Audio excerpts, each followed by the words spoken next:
Assalamualaikum warahmatullahi wabarakatuh. Waalaikumsalam warahmatullahi wabarakatuh. Selamat pagi teman-teman. Pagi.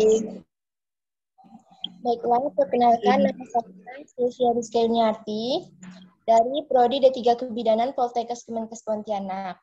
Baiklah, pada hari ini saya akan menjadi moderator pada diskusi kita pada hari ini, yaitu tentang farmakologi kebidanan, obat-obatan dalam pelayanan kebidanan. Dosen pengampu Apoteker Adi Kurniawan, Sarjana Farmakologi MSc. Baiklah, topik kita pada hari ini adalah yang pertama, obat-obatan yang digunakan dalam masa kehamilan trimester pertama. Kedua, obat-obatan yang digunakan dalam masa kehamilan trimester kedua. Ketiga, obat-obatan yang digunakan dalam masa kehamilan trimester ketiga. Kemudian yang keempat, obat-obatan yang digunakan saat persalinan. Yang kelima, obat-obatan yang digunakan pada masa nifas. Kemudian yang keenam, serta obat-obatan yang disebutkan dalam Permenkes nomor 28 tahun 2017 tentang izin dan praktik penyelenggaraan praktik bidan serta Undang-Undang nomor 4 tahun 2019 tentang kebidanan. Baiklah, untuk mempersingkat waktu, kita langsung saja mulai diskusinya. Kepada rekan saya, Sri Hartati, silakan melakukan diskusi. Terima kasih. Baik, terima kasih moderator. Hari ini saya akan membacakan presentasi obat-obatan yang digunakan dalam masa kehamilan trimester 1. Obat atau golongan obat vitamin B6. Manfaat. Salah satu manfaat vitamin B6 untuk ibu hamil adalah meredakan mual akibat morning sickness. Mual dan muntah merupakan gejala kehamilan yang sangat umum dialami oleh ibu hamil. Keluhan ini sering dirasakan saat trimester pertama. Tetapi ibu hamil di tengah trimester kedua atau ketiga pun bisa mengalaminya.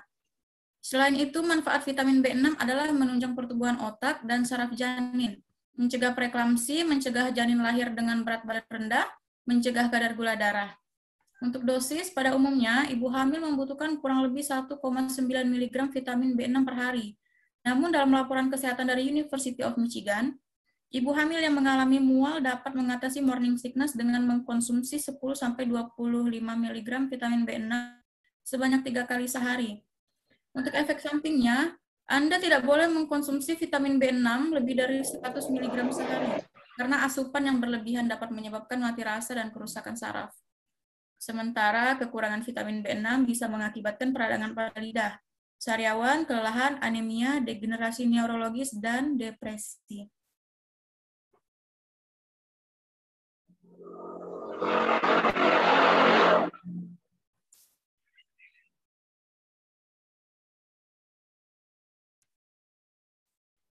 Lanjut ke golongan obat parasetamol. Manfaat parasetamol atau acetaminophen adalah obat penurun panas dan pereda nyeri yang umum digunakan untuk mengatasi demam, sakit kepala, sakit gigi, nyeri otot, atau nyeri sendi. Khusus untuk ibu hamil trimester pertama, sebisa mungkin hindari mengkonsumsi obat apapun ketika sakit, kecuali benar-benar diperlukan. Alasannya mengkonsumsi obat-obatan tertentu pada trimester pertama, termasuk obat pereda nyeri, dikhawatirkan bisa meningkatkan risiko keguguran. Dosis parasetamol yang cenderung aman selama kehamilan adalah 1-2 tablet sehari dengan total 500 mg atau 1000 mg. Parasetamol maksimal diminum sebanyak 4 kali dalam sehari setiap 4-6 jam. Efek samping penggunaan obat parasetamol untuk ibu hamil tidak boleh berlangsung lama. Hentikan segera jika keluhan sudah teratasi. Disarankan untuk minum parasetamol dalam dosis yang paling rendah dalam masa kehamilan.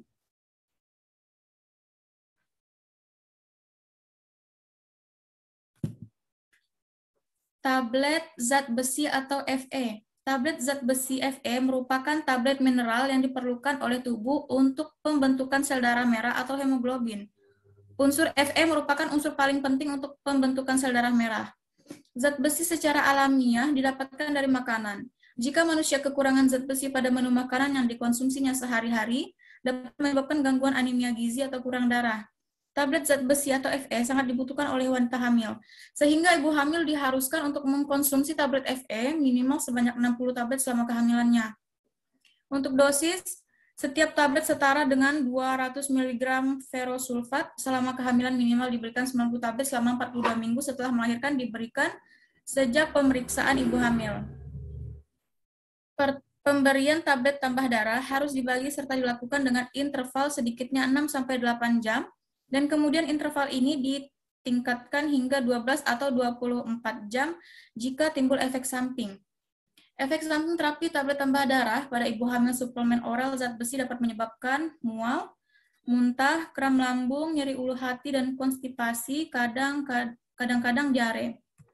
Lanjut ke golongan obat kalsium atau kalk. Manfaatnya saat dalam kandungan, bayi sedang berkembang sehingga membutuhkan kalsium yang cukup. Hal ini berguna untuk membangun tulang dan gigi yang kuat, mendukung perkembangan hati, saraf, dan otot yang sehat.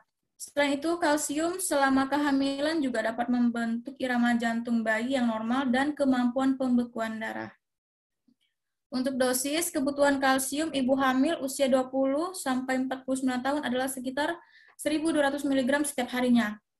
Untuk efek samping, suplemen kalsium bisa menimbulkan efek samping berupa sendawa, kembung sembelit. Efek samping ini biasanya hanya bersifat sementara dan dapat diredakan dengan minum banyak air putih atau mengkonsumsi makanan tinggi serat.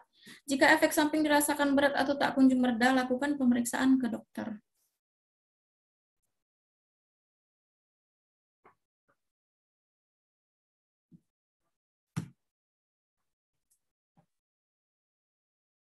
Lanjut ke B-kompleks. Untuk manfaat vitamin B-kompleks merupakan salah satu vitamin yang harus dipenuhi kebutuhannya oleh ibu hamil. Vitamin B-kompleks merupakan gabungan dari berbagai jenis vitamin B, dari vitamin B1 hingga vitamin B12. Manfaatnya yaitu menjaga sistem saraf dalam tubuh menjadi lebih optimal, mengurangi masalah kulit dan rambut rontok, mampu meningkatkan sistem imun tubuh agar tidak mudah sakit, mengoptimalkan pertumbuhan janin agar terhindar dari cacat lahir, meminimalkan berbagai gangguan pada sistem pencernaan. Untuk dosis dari B-kompleks harus memenuhi asupannya sebanyak 2-6 mg setiap hari. Efek samping penggunaan vitamin B-kompleks memang tidak selalu muncul, bahkan bisa dibilang jarang. Namun, hal ini mungkin saja terjadi ketika seseorang mengkonsumsinya dalam jumlah berlebihan di luar dosis yang ditentukan. Overdosis vitamin B-kompleks ditandai dengan pusing, sering buang air kecil, perubahan warna urin hingga berwarna hitam, sembelit, diare, sakit perut, mual, muntah, kemerahan pada kulit, dan gatal-gatal. Lanjut ke klorpeniramin. Klorpeniramin atau CTM adalah golongan obat antihistamin alias anti alergi. Obat ini berfungsi untuk meredakan gejala alergi seperti ruam, gatal-gatal, bengkak pada kulit, bersin hingga tubuh yang terasa tidak nyaman. Untuk dosis klorpeniramin bagi ibu hamil yaitu 4 mg tiap 4-6 jam. Dosis maksimal 24 mg per hari. Efek sampingnya yaitu sakit kepala, mengantuk, pusing, mual, muntah, selera makan berkurang, sembelit atau konstipasi mulut, hidung, dan tenggorokan kering.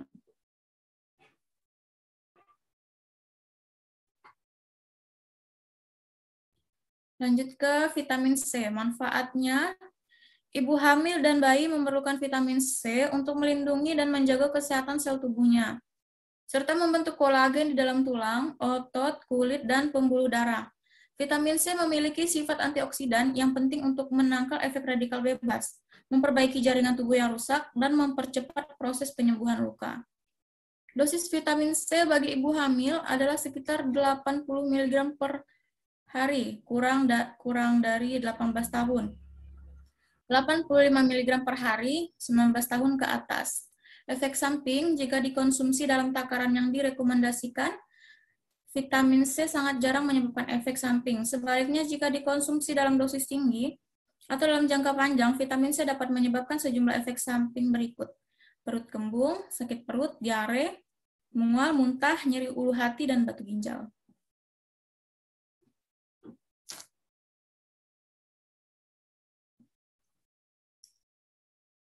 Obat-obatan yang digunakan dalam masa kehamilan trimester 2. Yang pertama ada obat Kaviplex. Manfaat untuk ibu hamil, pencegahan anemia karena kekurangan gizi, kekurangan vitamin, dan anemia karena kekurangan zat besi. Efek samping, mual muntah dan pusing. Untuk dosisnya 1 kali sehari atau 1 kali sehari 1 kaplet. Lalu Antalgin, untuk meredakan rasa nyeri serta menurunkan panas, obat ini bisa digunakan untuk mengatasi sakit kepala, sakit gigi, dan nyeri menstruasi. Efek sampingnya pusing, sakit kepala, mual, muntah, diare, dan anemia. Dosis 500-1000 mg sebanyak 4 kali dalam sehari dengan jarak 6-8 jam pada setiap dosis. Antikolinergik, antihistamin. Manfaat untuk ibu hamil yaitu mengurangi mual muntah pada ibu hamil, kemudian efek samping sakit kepala, mengantuk, mulut kering, mudah marah, dan penglihatan kabur. Untuk dosis yaitu 8 mg 3 kali sehari. Dan selanjutnya akan dilanjutkan oleh Aditya Indarti. Kemudian obat ferrosulfat. Manfaat untuk ibu hamil mengobati dan mencegah kadar zat besi rendah dalam darah yang mengakibatkan anemia.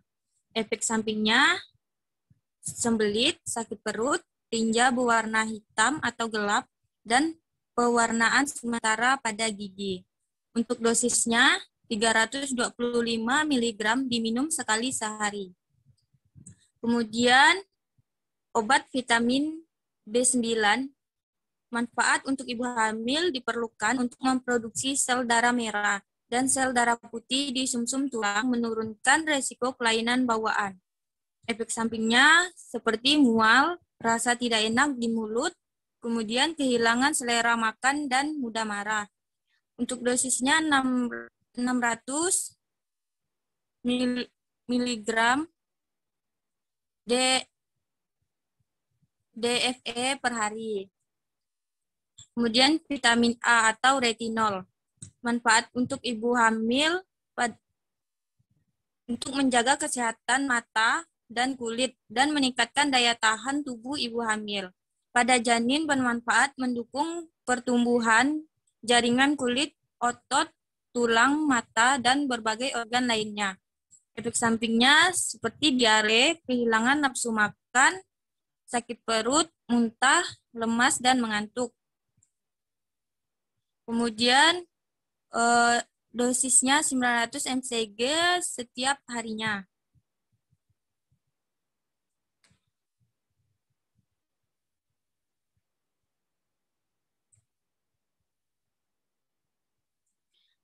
Kemudian ada obat acetaminophen atau paracetamol. Manfaat untuk ibu hamil yaitu mengalami demam atau nyeri sehari-hari. Efek sampingnya yaitu tidak memiliki efek samping yang berat untuk ibu hamil, misalnya mual dan kehilangan nafsu makan. Untuk dosis 500 mg per hari, 1-2 kali minum obat.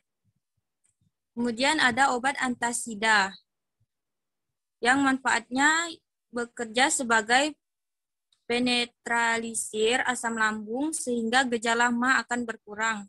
Kemudian efek sampingnya diare, mual dan muntah, serta kram perut. Dosisnya dapat diminum 1 jam sebelum atau 2 jam sesudah makan, serta menjelang tidur, dengan dosis 5-10 ml sebanyak 3-4 kali sehari. Untuk KALP, manfaat untuk ibu hamil yaitu memenuhi kebutuhan kalsium, khususnya bagi wanita hamil, gangguan kelenjar tiroid, dan penyakit tulang seperti osteoporosis.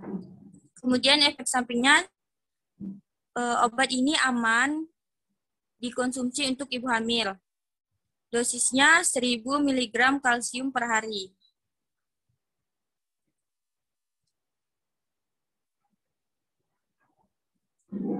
Kemudian golongan obat asam folat.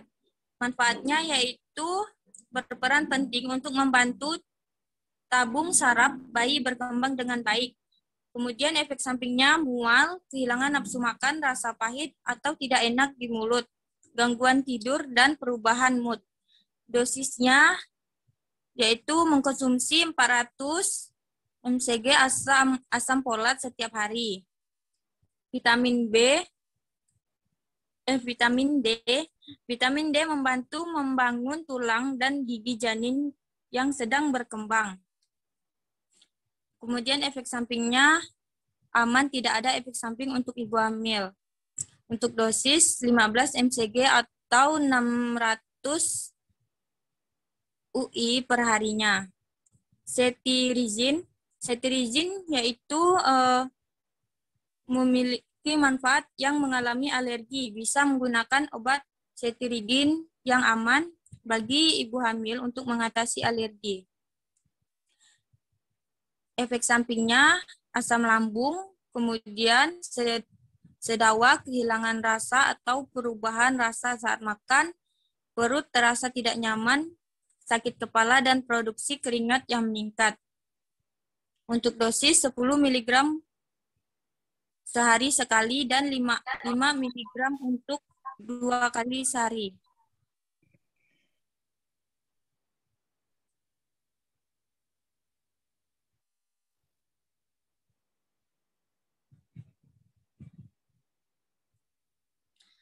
Kemudian golongan obat Metamucil, manfaatnya untuk mengatasi sembelit pada ibu hamil. Efek sampingnya yaitu perut kembung dan terasa kram. Untuk dosis 2,5 sampai 30 gram dibagi dalam beberapa kali pemberian. Kemudian Monistat adalah krim vagina yang berfungsi untuk mengatasi infeksi jamur pada ibu hamil. Efek sampingnya sensasi terbakar atau perih pada kulit. Untuk dosis 2 kali sehari setelah mandi ataupun pada saat. Baiklah, selanjutnya golongan obat ranitid yang manfaatnya aman untuk ibu hamil, bisa digunakan untuk mengatasi mual. Kemudian efek samping mual dan muntah, sakit kepala, vertigo, ruam, dan diare. Kemudian untuk dosisnya 300 mg per hari. 2 sampai 3 kali sehari. Kemudian ada vitamin B6 atau viridoksin. Bermanfaat dalam pembentukan organ tubuh dan tumbuh kembang janin, mencegah anemia saat hamil, hingga meningkatkan energi. Obat ini tidak memiliki efek samping, kemudian dosisnya bisa diminum setiap hari.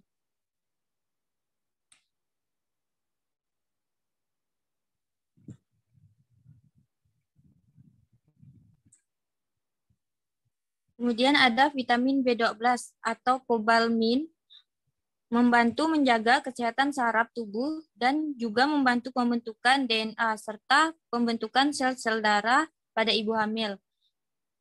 Efek sampingnya tidak ada, dikonsumsi sesuai dengan yang dibutuhkan. Untuk dosis 2,6 mikrogram per hari. Kemudian golongan obat vitamin C atau Blackmore biomagnesium. Manfaatnya untuk melindungi dan menjaga kesehatan sel tubuh ibu dan janin, serta membentuk kolagen di dalam tubuh, otot, dan pembuluh darah.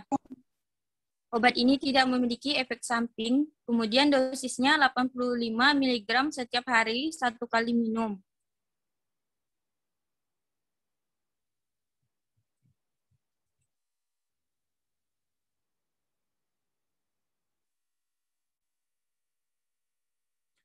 Kemudian ada vitamin B, yang manfaatnya yaitu untuk pertumbuhan tulang janin sangat besar. Dosisnya dibutuhkan vitamin D sebanyak 600 IU per hari dan maksimal 4.000 IU. Kemudian efek sampingnya, resiko bayi lahir dengan berat rendah, kerusakan enamel gigi pada bayi, penurunan fungsi kognitif bayi, meningkatkan resiko obesitas bayi di masa tumbuh kembangnya. Kemudian meningkatkan resiko kelahiran sesar yang tidak direncanakan. Kemudian ada meningkatkan resiko penyakit seperti anemia, diabetes, preeklamsia, vaginosis, bakterialis.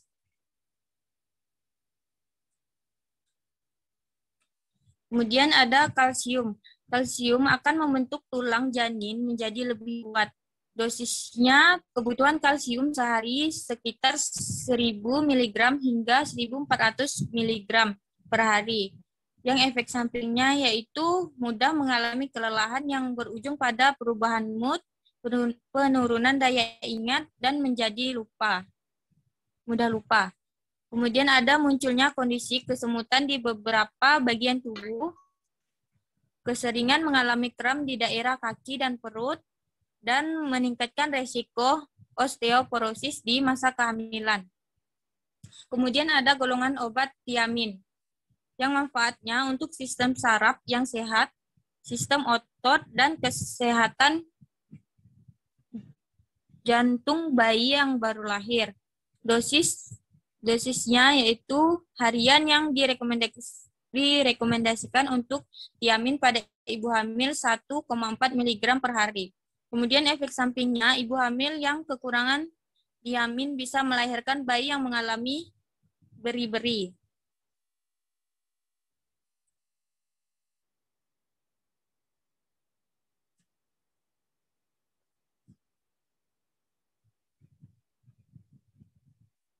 Asam folat yang manfaatnya itu penting memenuhi kebutuhan tubuh akan asam folat selama prakonsepsi hingga kehamilan untuk mencegah cacat tabung saraf pada bayi.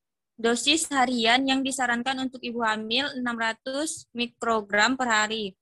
Kemudian efek sampingnya ada mual, kehilangan nafsu makan, kembung, rasa pahit atau tidak enak di mulut, gangguan tidur, dan perubahan mood.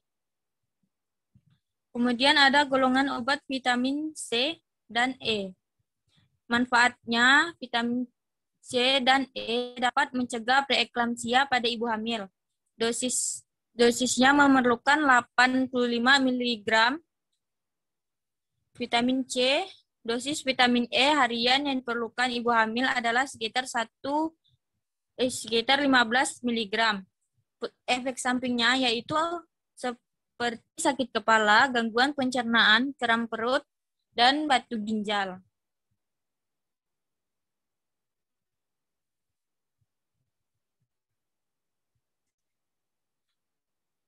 Kemudian golongan obat antasida, yang manfaatnya adalah aman untuk ibu hamil guna mengatasi masalah seperti perut kembung dan terasa perih. Dosisnya 1-2 tablet dengan aturan pakai 3-4 kali sehari. Yang efek sampingnya diare, perut kembung, mual dan muntah, kram perut, sembelit, dan memperbanyak penumpukan cairan pada jaringan tubuh.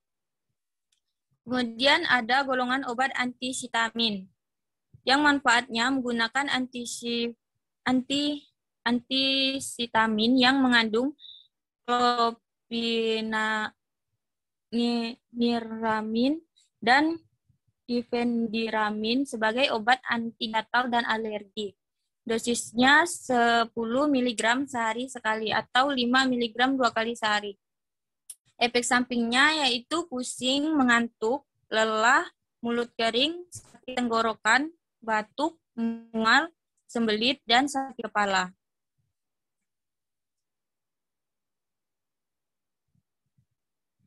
Kemudian ada golongan obat dekongestan, yang manfaatnya untuk meredakan kongesti nasal atau hidung tersumbat, yang umumnya disebabkan oleh flu, pilek, sinusitis, dan alergi. Bagi wanita yang sedang hamil, khususnya trimester 3, pemakaian dekongestan hanya diberikan jika dianjurkan oleh resep dokter. Untuk dosisnya berbeda-beda tergantung dari cara pemakaian atau usia penderita. Untuk jenis dekongestan hirup, dosis yang dianjurkan biasanya 5-7 kali sehari. Dekongestan hirup tidak boleh digunakan lebih dari 7 kali dalam sehari. Terapi dekongestan diberikan paling lama seminggu. Untuk efek sampingnya seperti iritasi pada lapisan hidung, mulut terasa kering, mual, sakit kepala, tremor atau gemetar, merasa gelisah, sulit buang air kecil, atau pada pria, sulit tidur, ruam, atau reaksi alergi, dan jantung berdebar.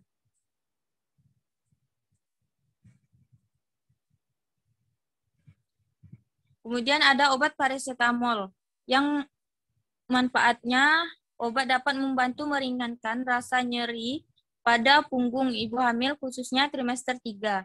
Namun ibu hamil harus tetap berkonsultasi ke dokter sebelum mengkonsumsinya. Untuk dosis 200 mg per hari dan tidak lebih. Efek sampingnya itu mual, gatal, kehilangan nafsu makan. Kemudian ada loperamide yang manfaatnya obat diare untuk ibu hamil mengandung levoramid bekerja dengan cara memperlambat pergerakan sistem pembuangan di dalam tubuh. Lebih spesifik, loperamid untuk ibu hamil dapat mengurangi aktivitas lambung dalam mencerna makanan sehingga membuat feses lebih padat. Untuk dosisnya, dosis awal itu 4 mg diberikan setelah BAB. Dilanjutkan dengan 2 mg setiap kali sehari BAB. Dosis maksimal 16 mg per hari. Untuk efek sampingnya, sakit perut, mulut kering, sulit konsentrasi, mengantuk, pusing, sembelit, mual, dan muntah.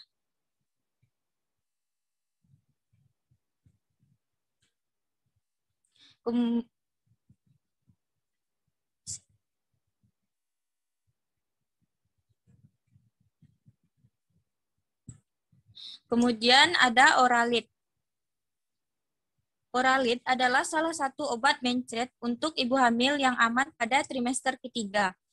Oralit mengandung senyawa elektrolit, natrium klorida, kalium klorida, hingga trisodium citrat dan dihidrat yang mampu mencegah dan mengatasi dehidrasi akibat cairan tubuh yang hilang selama diare. Untuk dosisnya, ibu hamil 300 sampai 400 ml atau 1,5 sampai 2 gelas ukuran sedang yang diberikan setiap buang air besar atau BAB. Efek sampingnya mulai terasa sekitar 8 sampai 12 jam setelah dikonsumsi.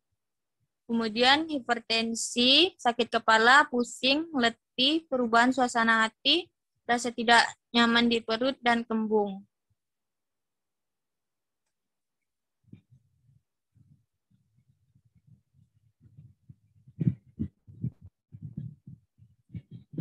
Untuk golongan obat Kaufectat, obat diare yang aman dikonsumsi untuk ibu hamil lainnya adalah kaolin dan pektin. Kaolin adalah jenis mineral alami, sedangkan pektin merupakan sumber serat yang larut dalam air. Kaufectat hanya boleh diberikan untuk ibu hamil apabila diare yang dialami cukup parah atau feses yang keluar hanya berupa air. Namun, obat ini tidak disarankan untuk diare akut seperti disentri. Selain mengatasi diare, Kaufectat juga bisa mencegah dehidrasi serius.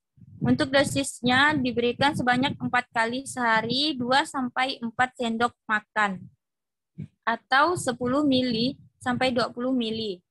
Untuk efek sampingnya pusing, ngantuk, kelelahan, atau konstipasi dapat terjadi. Baiklah, akan dilanjutkan oleh Bella Ulfiana.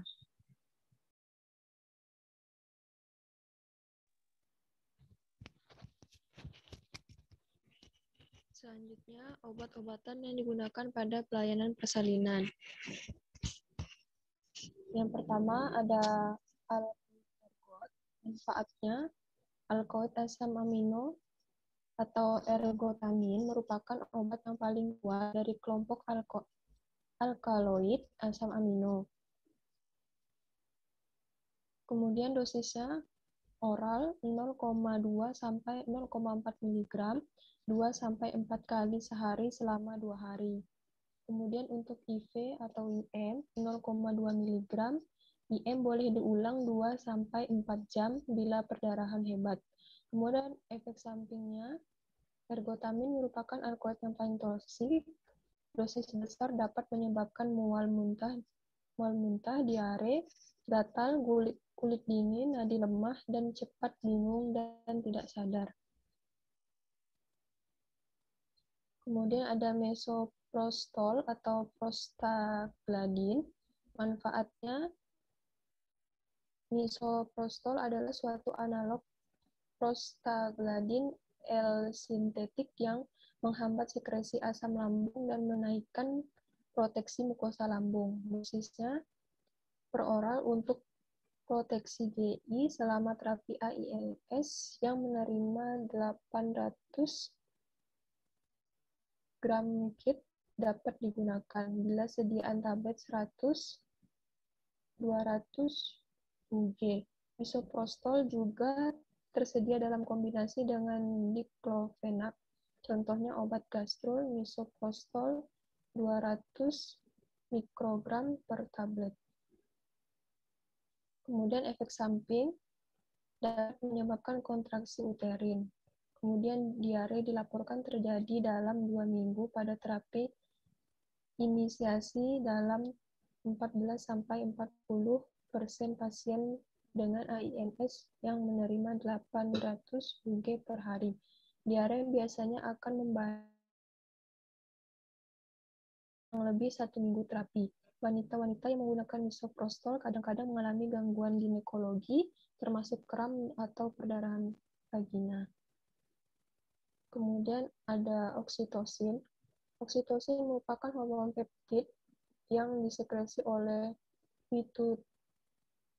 pituitari posterior yang menyebabkan ejeksi air susu pada wanita dalam masa laktasi. Oksitosin diduga berperan pada awal kelahiran.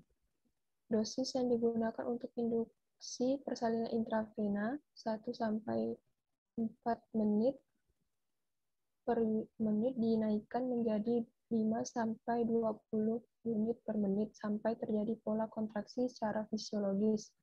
Untuk perdarahan uteri, pasca partus ditambahkan 10-40 unit pada 1 liter dari 5% dextrose dan kecepatan impuls dititrasi untuk mengawasi terjadinya atonia uterus. Kemudian kemungkinan lain adalah 10 unit dapat diberikan secara intramuskular setelah lahirnya plasenta untuk menginduksi pengaliran susu 1 nyupan disemprotkan ke dalam tiap lubang hidung ibu dalam posisi duduk 2-4 menit sebelum menyusui. Efek samping, efek pada uterus. Yang pertama, merangsang frekuensi dan kontraksi uterus. Yang kedua, efek pada uterus menurun jika estrogen menurun. Yang ketiga, uterus imatur kurang peka terhadap oksitosin. Yang keempat, infus oksitosin perlu diamati. Kemudian menghindari tetani, respon uterus meningkat 8 kali lipat pada usia kehamilan 39 minggu. Kemudian efek pada mamae menyebabkan kontraksi otot polos myoepithel, susu mengalir. Kemudian sediaan oksitosin berguna untuk memperlancar injeksi susu serta mengurangi pembengkakan payudara secara pasca persalinan. Kemudian efek kardiovaskular. Yang pertama, relaksasi otot polos pembuluh darah dalam dosis besar, kemudian penurunan tekanan sistolik warna kulit merah, aliran darah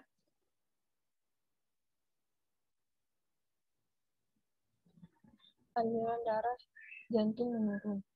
Kemudian ada hemostatik serap, manfaatnya menghentikan perdarahan dengan pembentukan suatu bekuan batuan atau memberikan jalan serat-serat yang mempermudah bila ditekan langsung pada permukaan yang berdarah. Dengan kontak pada permukaan asing, trombosit akan pecah dan membebas faktor yang memulai proses pembekuan darah.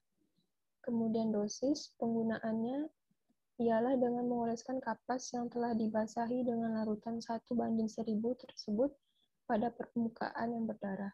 Efek samping, hemostatik golongan ini berguna untuk mengatasi perdarahan yang berasal dari pembuluh darah kecil saja, misalnya kapiler, dan tidak efektif untuk menghentikan perdarahan arteri atau vena yang tekanan intravaskularnya cukup besar. Kemudian ada hemostatik sistemik.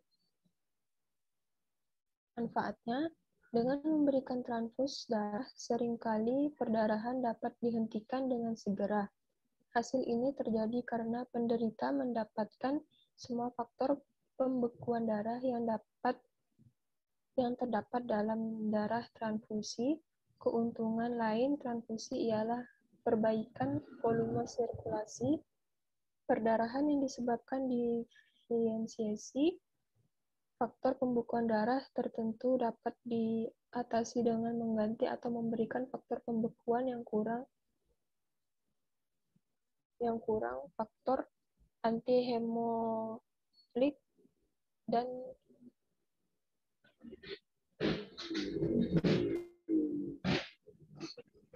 siprepiat anti. Kemudian dosisnya, kebutuhan tergantung dari keadaan penderita, perlu dilakukan pemeriksaan pembekuan sebelum dan selama pengobatan sebagai petunjuk untuk menentukan dosis. 1 unit per kilo berat badan meningkatkan aktivitas faktor 1 kali sebanyak 1,5% selama fase penyembuhan. Setelah operasi diperlukan kadar faktor 1 kali 25-30% dari normal. Efek sampingnya,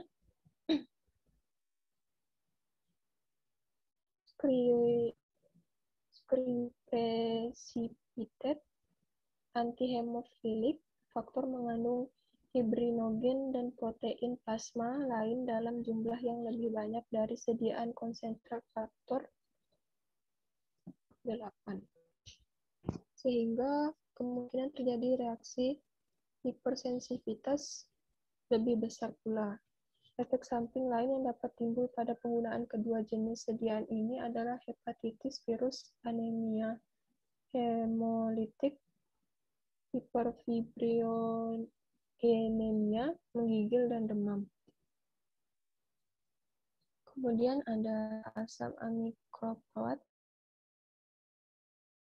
Asam aminoproat merupakan penghambat bersaing dari aktivator plasminogen dan penghambat plasmin.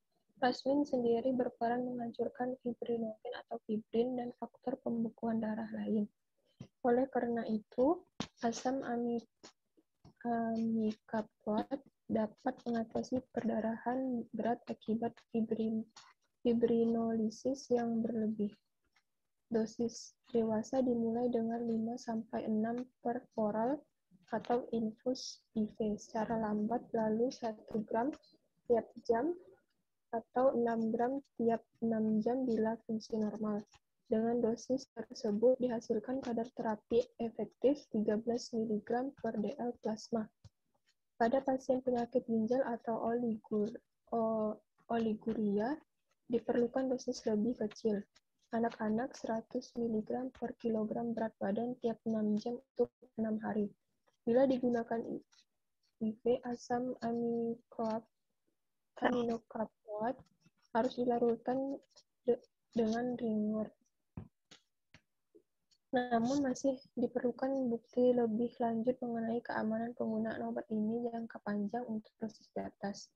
Efek samping dapat menyebabkan Proteus erythema, konjungtiva, dan hidung tersumbat. Efek samping yang paling berbahaya adalah trombosis umum. Karena itu, penderita yang mendapat obat ini harus diperiksa mekanisme hemostatik. Kemudian, ada asam tranexamat. Manfaatnya sebagai antiplasmin bekerja menghambat aktivitas dari aktivator plasminogen dan plasmin. Sebagai hemostatik, bekerja mencegah degradasi fibrin, meningkatkan agregasi platelet, memperbaiki kerapuhan vaskular, dan meningkatkan aktivitas faktor koagulasi. Dosis yang dianjurkan 0,5-1 gram diberikan 2-3 kali sehari secara IV, lambat sekurangnya dalam waktu 5 menit. Cara pemberian lain per oral 1-5 gram 2-3 kali per hari. Pada pasien gagal ginjal, dosis dikurangi. Kemudian, efek sampingnya gangguan gastrointestinal atau mual, muntah, sakit kepala, anoreksia. Gangguan penglihatan, gejala menghilang dengan pengurangan dosis atau penghentian pengobatan. Kemudian akan dilanjutkan dengan trifebrian.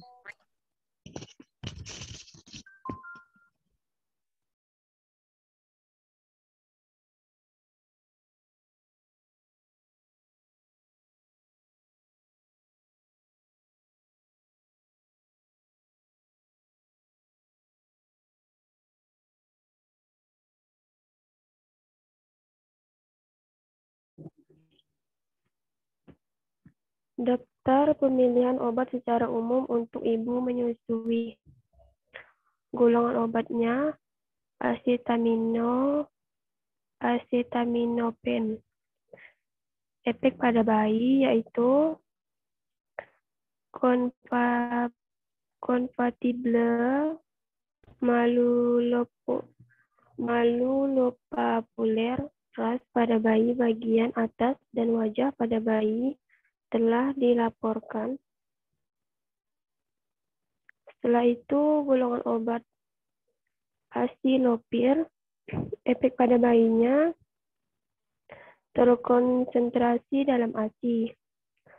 Golongan obat selanjutnya alprazolam, efek pada bayi, nyata setelah 9 bulan terpapar melalui ASI. Penggunaan obat lain termasuk ini selama menyusui dipertimbangkan. Selanjutnya, amiodaron, efek pada bayi yaitu dikresikan lewat ASI, tidak direkomendasikan karena waktu paru eliminasi panjang. Selanjutnya, amitriptilin, tidak ada efek samping yang dilaporkan, tapi AAP mempertimbangkan penggunaannya. Selanjutnya, aminoglikosida, efek pada bayi yaitu potensial mengganggu flora normal saluran cerna bayi. Aspartam, efek sampingnya diekspresikan lewat ASI. Penggunaan hati-hati pada bayi dengan fenilketonuria. Setelah itu aspirin, satu kasus terjadi keracunan salisilat berat atau asidosis metabolik. Potensial terjadi gangguan fungsi platelet dan ras. AAP merekomendasikan penggunaannya dengan perhatian.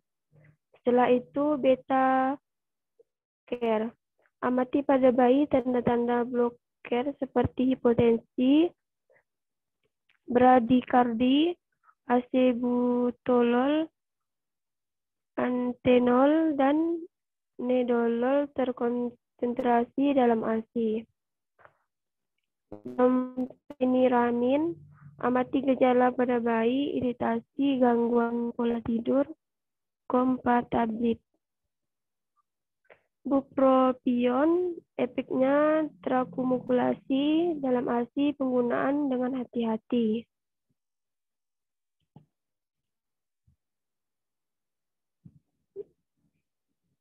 Selanjutnya ada kafein. Akumulasi dapat terjadi jika ibu mengkonsumsi berat, kompatibel dalam jumlah biasa, amati iritasi dan gangguan tidur.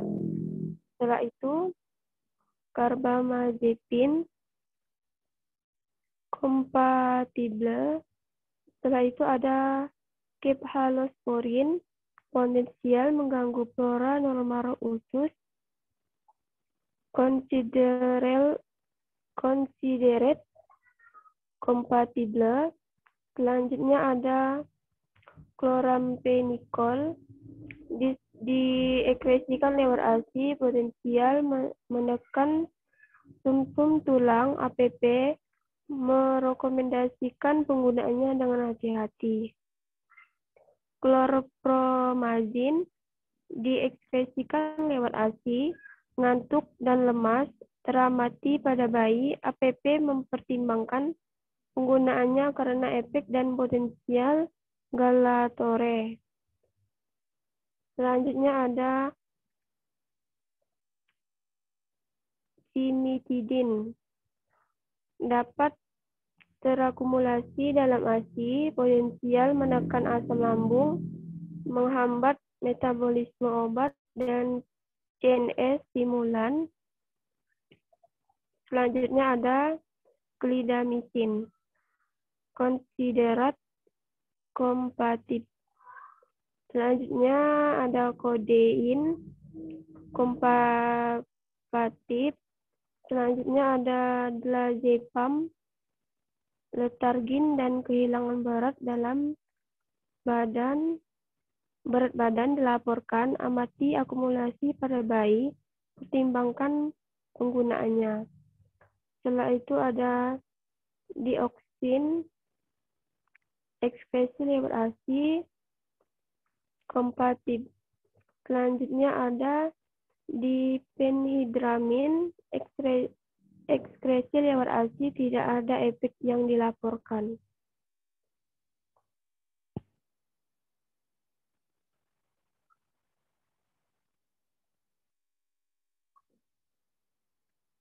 Obat-obat yang disebutkan dalam Permenkes nomor 28 tahun 2017 tentang izin dan penyelenggaraan praktik bidan dan Undang-Undang nomor 4 tahun 2019 tentang kebidanan.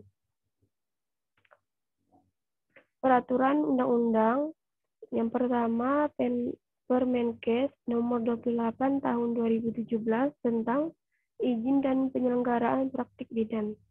Obat-obatannya: pemberian tablet tambahan darah pada ibu hamil, pemberian vitamin A dosis tinggi pada ibu nifas, pemberian uterotonik pada manajemen aktif skala 3 dan postpartum. Yang keempat, pemberian suntikan vitamin K. Yang kelima, pemberian imunisasi HB0, mengoleskan alkohol atau povidone iodon, pemberian salep mata pada bayi baru lahir dengan infeksi gonore, pemberian pelayanan kontrasepsi oral, kondom dan suntikan, penyediaan obat, vaksin, dan kebutuhan logistik lainnya. Oksitosin, meteligometrin, MgSO4 40%, kalsium glukonat 10%, nifedipin atau amlodipin. Selanjutnya metildopa.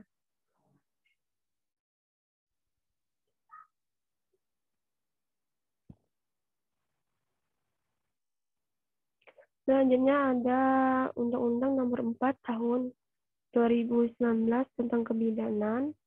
Obat-obatan yang dimaksud dalam pertolongan pertama adalah pertolongan awal kegawat daruratan untuk resusitasi atau stabilisasi sebelum dilakukan rujukan, misalnya penanganan perdarahan postpartum dengan atonia uteri, dilakukan pertolongan kegawat daruratan untuk stabilisasi ibu sebelum melakukan rujukan, seperti pasang infus, pemberian uterotonika, oksigen. Selanjutnya, yang dimaksud dengan asuhan pasca keguguran adalah asuhan kebidanan untuk melakukan penata laksanaan terhadap perempuan yang mengalami keguguran, baik keguguran spontan ataupun keguguran diinduksi. Contohnya, pemberian konseling pra dan pasca tindakan medis, memberikan layanan kontrasepsi pasca keguguran.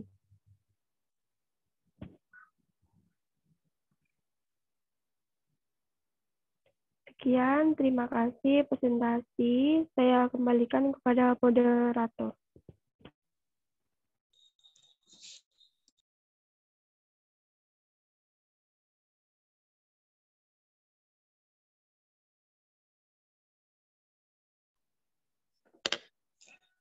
Baiklah, terima kasih kepada teman-teman yang sudah memaparkan hasil PPT tersebut. Terima kasih kepada teman-teman juga yang sudah hadir dalam diskusi kita pada siang hari ini. Untuk selanjutnya, saya akan menyampaikan kesimpulan dari hasil diskusi kita. Yang mana sebagai seorang bidan, kita harus memberikan pelayanan kebidanan yang profesional secara mandiri, kolaborasi maupun rujukan. Salah satunya adalah dalam pemberian obat. Dalam pemberian obat pada ibu hamil, baik trimester 1, kedua, ketiga, ibu nifas, dan menyusui, harus berdasarkan indikasi-indikasi yang mana yang boleh diberikan dan kontraindikasi apa yang tidak boleh diberikan pada masa tersebut. Karena seperti yang kita ketahui, pada masa tersebut terjadi perubahan fisiologis pada ibu. Oleh karena itu, pemberian obat harus memperhatikan efek terapeutik obat, efek samping, dosis, manfaat, dan lain-lain, agar obat yang kita berikan dapat memberikan efek terapeutik dan menghindari efek toksik pada obat tersebut. Kemudian, dalam pemberian obat dalam pelayanan kebidanan di 28 tahun 2017 tentang izin praktik